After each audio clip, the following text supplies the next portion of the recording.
Bismillahirrahmanirrahim. Assalamualaikum warahmatullahi wabarakatuh. Taib, ismi Arga Widanugraha. Ana min qismi ta'limi lughatil arabiyyah jim bi Jamiah Al-Islamiyah Ponorogo. Wa fi hadhil fursah al-jamilah wa sa'adah sa'uqaddimu lakum an at-tarjamah al-awwal, yakni prosedur modulasi dan transposisi. Taib, sa'astadzinu alaikum bitakalam al-lughah al-Indonesia faqat.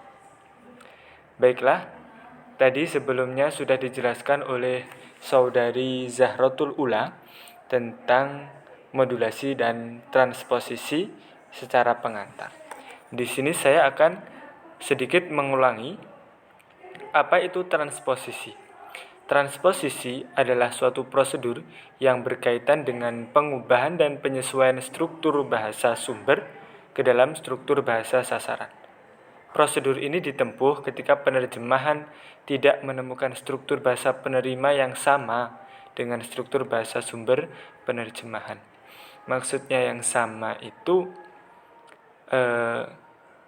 bahwa terkadang benda yang ada di Indonesia itu tidak ada di Arab, dan juga benda yang ada di Arab itu tidak ada di Indonesia. Ya, sehingga kita membutuhkan suatu transposisi atau suatu penyesuaian agar terjemah itu tetap bisa dipahami. Ya, seperti apa? Tentunya kalau di sana ya Ka'bah, kan di Indonesia tidak ada. Itu nanti juga bisa masuk transposisi transfer. Nah, yang sudah dijelaskan oleh Mbak Ula. Itu ya. Oke, teknik transposisi itu ada 6 ya. Yang pertama transfer, kemudian transmutasi, kemudian ada reduksi, kemudian ada ekspansi, ada eksplanasi dan substitusi. Oke. Yang pertama yaitu transfer. Nah, apa sih? Kalau saya mengartikan transfer itu sama, begitu saja. Maksudnya sama antara teks yang kita terjemahkan dan teks untuk penerjemahan kita atau bahasa sumber dan bahasa sasaran itu sama, ya. Jadi contohnya itu fi qulubihim marad. Ketika kita kita kupas satu persatu atau dalam bahasa Jawanya dioncei ya. Itu fi qulubihim marad. Fi itu ing dalem, qulubihim napa? Hati utawa qalb nggih. Maradun penyakit. Nah, jadi sama ya. Dalam hati mereka ada penyakit. Itu sama diterjemahkan antara bahasa Arab dan bahasa Indonesianya. Tidak ada penyesuaiankah atau pemindahankah? Tuh. Ya. Selanjutnya ada transmutasi. Nah, transmutasi ini adalah teknik penerjemahan yang diterapkan dengan mengubah pola urutan, fungsi dan kategori sintaksis bahasa Arab dalam bahasa Indonesia. Pengubahan ini dilakukan dengan cara memindahkan tempat ya. Bukan memindahkan hati ya atau memindahkan perasaan, tapi memindahkan tempat. Oke? Baik dengan mendahulukan ataupun mengakhiri salah satu unit gramatikal. Nah, contohnya ini. Bismillahirrahmanirrahim. Nazzala 'alaikal kitaba bil haqq. Ya. Ketika kita melihat susunan di bahasa Arabnya itu, diperhatikan ini, susunan bahasa Arabnya, nazzala 'alaikal kitaba bil haqq. Nazzala adalah fiil, fa'il, ya, atau di situ lebih tepatnya kan fiil, dan di dalam fiilnya ada fa'il. Itu predikat. Nah, predikat di dalam kurung itu ada s, itu subjek. Kemudian ada alaika itu ko, yaitu bukan ko bukan ko bukan ko sakit atau gimana, maksudnya ko itu keterangan. Nah, ini o-nya itu seharusnya di alkitabah itu ya, mohon maaf. Itu. Alaika itu keterangan, alkitabah itu menjadi objek, bil haqqi itu menjadi keterangan juga. Nah, diartikan ke dalam bahasa Indonesia, yaitu Dia menurunkan Alkitab, maksudnya Al-Quran, kepadamu dengan sebenarnya. Nah, jika kita bandingkan ya, nazzala alaikal kitaba bil haq. Ketika kita terjemahkan secara tekstual, nazzala menurunkan, alaika kepada kalian, alkitaba kitab atau Al-Quran, bil haq dengan sebenar-benarnya. Tetapi hal tersebut kurang dimengerti dalam bahasa Indonesia, sehingga di dalam bahasa Indonesia disesuaikan menjadi dia menurunkan Alkitab, Al-Quran kepadamu dengan sebenarnya. Ini memindahkan apa? Memindahkan itu subjeknya di depan, ya, subjeknya di depan, habis itu apa? Predikat itu, terus objeknya baru keterangan dan keterangan. Itu ya untuk transmutasi. Kemudian selanjutnya ada reduksi. Teknik reduksi merupakan cara penerjemahan yang dilakukan dengan menggunakan unsur gramatikal bahasa sumber dalam bahasa target. Contohnya, atiullaha war rasul. Coba kita analisis ya. Atiullaha, atiun. Di situ predikat dan ada subjeknya kan. Tentu kalau bahasa Arab itu antara predikat dan subjek itu selalu berdampingan. Nah, terus atiullaha, ha itu objek yang dimaksud Allah itu, war rasula, dan rasul ini apa? Objek juga. Nah, di bahasa Indonesia diterjemahkan taatilah Allah dan rasulnya. Ini susunannya hanya menjadi predikat dan subjek itu, ya, taatilah Allah dan rasulnya. Tuh. Kemudian ada teknik ekspansi, bukan ekspansi militer ya di sini.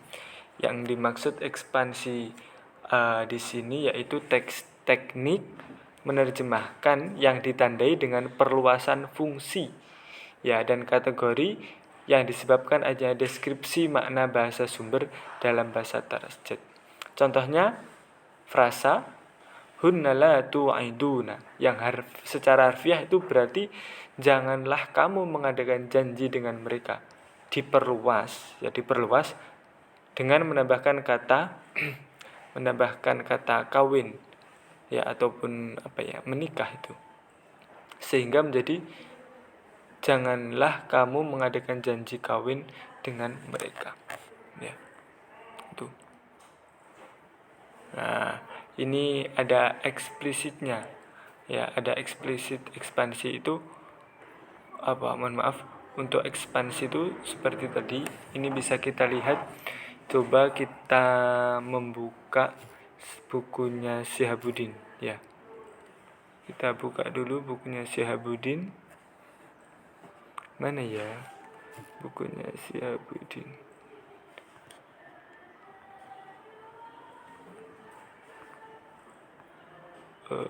Ini bukunya Syihabuddin. Kita tadi berbicara tentang ekspansi, ya. Kita cari yang ekspansi. Ini deskripsi.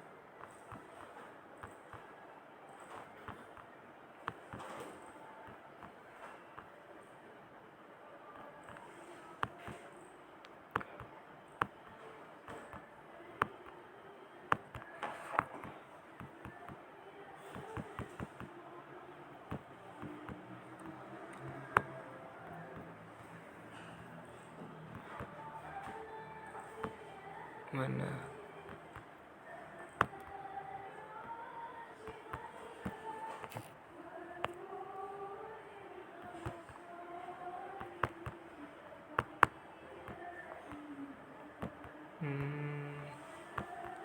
Tunggu sebentar ya, kita masih mencari mana ya tentang ekspansi ini. Dan metode, kemudian prosedur.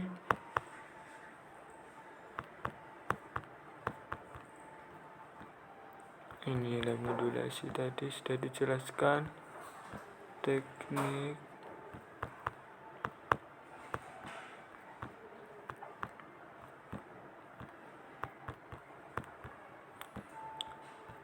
banyak ya di buku ini. Kalian nanti bisa membaca. Ini ya, ini transmutasi. Kita bahas satu ya. Apa ini? Kita perbesar. Nah, ini transmutasi. Kemudian reduksi tadi, ekspansi. Nah, ini. Nah, bisa kita lihat ya. Di situ kalau ekspansi itu seperti apa? Bahwa terjadi perluasan pada aspek kategori menjadi frase. Contohnya ya. Contohnya ini. Wallahu azizun dzuntiqam, yang artinya Allah Maha Perkasa lagi memiliki siksa. Ya, jadi di sini wallahu dan Allah itu Maha Perkasa. Dzuntiqam, lagi memiliki siksa. Ini ada penambahan Maha Perkasa lagi, nah, memiliki siksa itu. Itu untuk apa? Untuk penerjemahan tadi. Kita kembali ke PPT ya. Kita kembali ke PPT.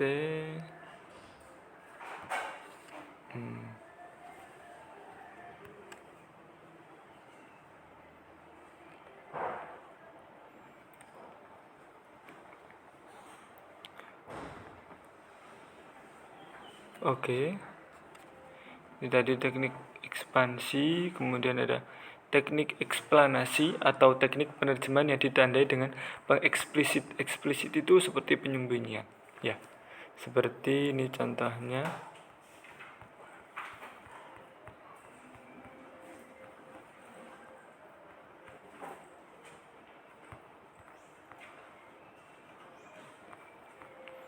Bentar untuk kita lewati dulu ya untuk yang eksplanasi ya. Itu kita akan bahas bukunya Syihabuddin saja. Selanjutnya ada substitusi. Ya, substitusi. Itu contohnya hal lana minal amri min syai' ya. Jadi ini juga pemindahan ini kalau substitusi itu. Ya, contohnya kan kalau kita perhatikan ya, hal lana minal amri min syai' itu apakah bagi kita dari perkara-perkara, dari sesuatu. Nah, itu kan kurang jelas. Tapi disubstitusi ataupun diolah lagi, disesuaikan lagi, yaitu menjadi apakah ada bagi kita barang sesuatu hak campur tangan dalam urusan ini. Maksudnya ya dalam urusan-urusan yang telah ditentukan dalam ayat-ayat sudah dan sebelumnya. Ya, seperti itu. Itu untuk teknik-teknik transposisi. Oke, kita membahas yang teknik eksplanasi tadi ya. Karena teknik eksplanasi tadi belum, ya kita cari dulu mana tadi. Oh, ini ada iklan juga. Syihabuddin, kita cari ya, kita cari Syihabuddin. Tadi ingat kita membahas tentang apa? Eksplanasi ya. Kalau dalam bahasa Indonesia itu kan eksplanasi itu suatu apa ya, penjelasan seperti itu ya.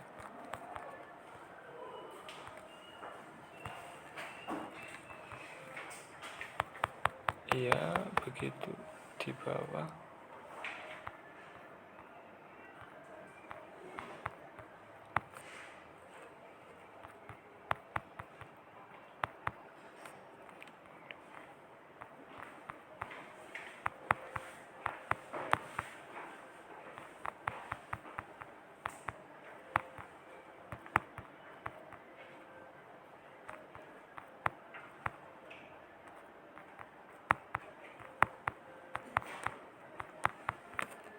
Oh, ternyata terlalu kebacot. Ya.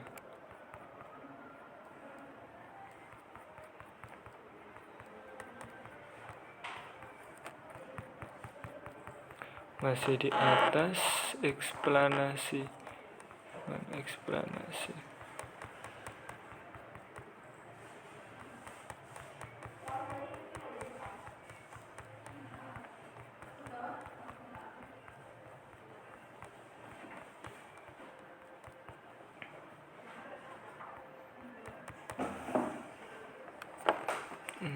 Masih mencari ya. Kita menunggu dulu. Mana ya teknik eksplanasi. Substitusi. Wah, ini berarti sebelumnya ini.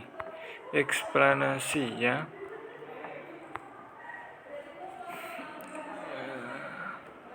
Bisa dibaca-baca ini ya, untuk eksplanasi itu.